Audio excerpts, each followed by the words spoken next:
The goal for the day is to finish the mobile chicken coop. Before I skin it and finish it off, I just wanted to show some features real quick.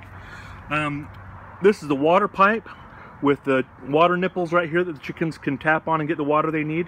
Down here is the access to the feed bin. They stick their head down in those fittings and they can get the food from the bottom of the bin. That way when we add more food from the top, it's always a first in, first out feed system. And the chickens will not waste any food this way. They can't flip any of it out very easily. It's very hard for them to waste any feed.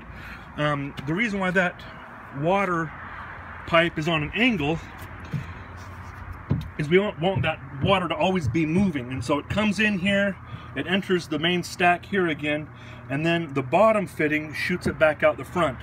And so the water is always coming in, going out, coming in and going out with a submersible water pump. You can see the pump is on right now, and you can see it's got quite a flow rate. It does just fine. That by itself would keep the ice, or keep the water ice free and make sure the pipes don't burst in very cold weather.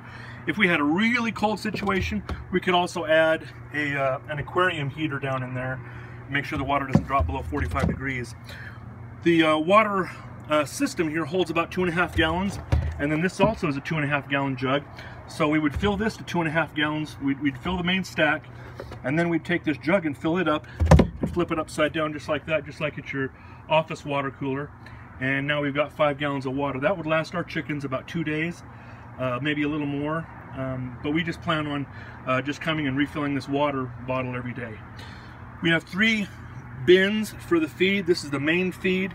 We could mix in some flax seeds or things to improve the quality of the eggs. Since we're encouraging our chickens to free range as much as possible, sometimes when we do that, chickens don't get enough calcium, so we have a calcium bin here. And then for parasites and digestion problems, we also have a charcoal bin. We could also mix in some algae and some other supplements here as well. And the chickens will just have to self-medicate like Americans do with caffeine and alcohol, you know. Since this is a mobile coop, we plan to have the chickens be in here to go in here to lay the eggs. Then we have some roost bars that will be across the main area here. There'll be 3 roost bars for them.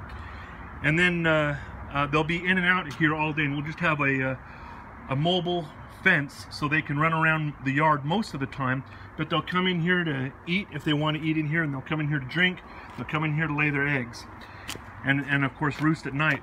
The egg box is just a community egg box with a sloping bottom, a sloping floor, so when they lay the eggs, they roll past this bar here out into the egg collection box, and we'll just come out here and open it up, and here's our eggs. We're doing this so the eggs are away from the chickens, so they don't get pooped on, and also so the chickens don't peck at them and break them. So that's the design of our mobile chicken coop. We've done this so that our chickens we can move the chickens and their manure around the yard without having to use a shovel, and the chickens will eat more bugs, and they will have access to more green grass and more supplements that way, better diet, and a lot more fun. We want our chickens to have a great life. So once our chicken coop is done, I'll send you an update.